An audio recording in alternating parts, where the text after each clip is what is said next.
এটা মনে হয় আমি সুশিক্ষায় শিক্ষিত। আমি কখনো মানুষের ক্ষতি চাই না। ও কিন্তু বিনা সার্টিফিকেট অভিনেত্রী।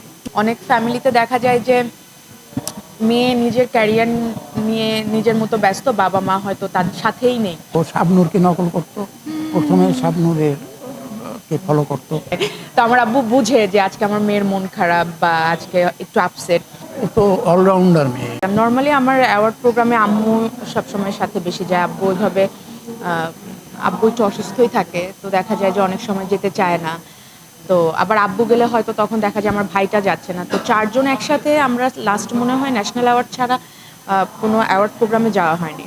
আজকে আবার আমরা পুরো পরিবার এসছি একসাথে।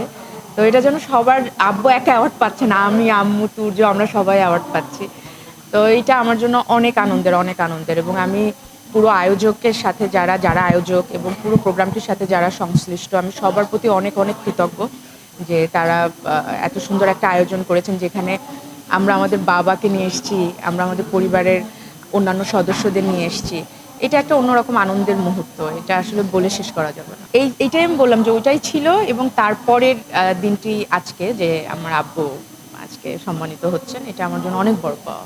আমি মনে করি আমার মেয়ের মতো প্রত্যেকটা ঘরে ঘরে এইরকম প্রতিভাবতী এবং সুকন্যা গঠন হোক, গড়ে উঠুক। ও তো অলরাউন্ডার মেয়ে আমি মনে করি। আমি যেটা ব্যক্তিগতভাবে বলি, ওর তো অভিনয় প্রাতিষ্ঠানিক শিক্ষা নাই। অনেকে এডুকেশনাল ইনস্টিটিউশন থেকে মানে অভিনয়ের ইনস্টিটিউশন থেকে সার্টিফিকেট নিয়েও ভালো অভিনেতা অভিনেত্রী হতে পারে না। ও কিন্তু বিনা সার্টিফিকেট অভিনেত্রী। এবং ওই একটা কথায় আছে প্রবাদ যে গাইতে গাইতে গায়েন আর বাজাতে বাজাতে বায়েন। সেই হিসাবে আমার মেয়ে অভিনয় করতে করতে অভিনেত্রী হয়ে গেছে। এবং ওর একটা সবচেয়ে বড় গুণ এই যে ও শাবনূরকে নকল করত। প্রথমে শাবনূরের কে ফলো করত, আয়নায় নিজেকে এরকমই করতো ছোটবেলায় আমি গান ছোটবেলায়। দেখে ওভাবে চুল বাঁধার চেষ্টা করতাম। আমি যখন শুনি সব কথাই শুনি, যখন শুনি না আমি একটু অন্যরকম। দেখা যায় কি যে নিজের জগৎ নিয়ে একটু বেশি হ্যাঁ, মানে আমি কিভাবে আরো ভালো কাজ করব। আমার পরিবারে যেহেতু আমি বড় সন্তান, সুতরাং আমার বাবা-মা বা আমার ভাই সবার যতটুকু প্রয়োজন আমি আমার সামর্থ্য অনুযায়ী আসলে দেখে রাখতে পারি সেইটা একটা চিন্তাভাবনা থাকে। তো এরকম অনেক কিছু করতে আসলে ব্যস্ত হয়ে যাওয়া হয় বা ওই আব্বু যেরকম কথার খেই হারিয়ে ফেলছে, আমারও দেখা যায় যে জীবনের খেই হারায় যায়। তো আমার আব্বু বুঝে যে আজকে আমার মেয়ের মন খারাপ বা আজকে একটু আপসেট।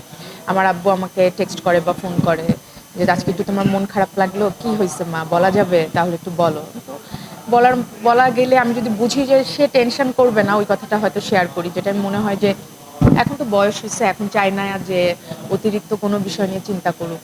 তখন হয়তো সেটা বলি না, না কিছু হয়নি, টেনশন করো না। এরকমই আমার আব্বুর, আম্মুর, তুর্যর আমাদের আসলে বন্ডিংটাই অন্যরকম। আমাদের অনেক ফ্যামিলিতে দেখা যায় যে মেয়ে নিজের ক্যারিয়ার নিয়ে নিজের মতো ব্যস্ত, বাবা-মা হয়তো তার সাথেই নেই। বাবা-মা হয়তো গ্রামে আছে বা অন্য কোথাও আছে। মেয়ের মতন বা ছেলের মতন একটা ভালো পজিশনে আছে বা কাজ করে যাচ্ছে। হয়তো বছরে দেখা করতে যায় বা এরকম। আমি যেদিন থেকে ঢাকায় এসেছি আমার আব্বুর তখন আব্বু রিটায়ারমেন্টে যায়নি। আব্বু অসুস্থ ছিল। যখনই আব্বু অসুস্থ হলো বেশিদিন না হয়তো বছর খানেকের মধ্যেই আব্বু আমাদের কাছে চলে আসলো। এরপর থেকে প্রায় এই ১৩-১৪ বছর আমরা একসাথে। আমরা কখনো আলাদা হইনি এবং আল্লাহ যেন আমাদের সবসময় একসাথে রাখেন। প্রত্যেক বাবা-মার যে স্বপ্ন থাকে আমার মনে হয় যে তার সন্তান যেন সুশিক্ষায় শিক্ষিত হয়। এটা মনে হয় আমি সুশিক্ষায় শিক্ষিত। আমি কখনো মানুষের ক্ষতি চাই না বা আমি কখনো পারলে সুযোগ থাকলে সামর্থ্য থাকলে মানুষের ভালো করার চেষ্টা করি। তো এটা আমি সবসময় বলি পারিবারিক শিক্ষা অনেক জরুরি। তো আমার পরিবারের শিক্ষাটা আমার সবসময় মনে হয় দোয়া হিসেবে আমার পাশে থাকে, আমার সাথে থাকে।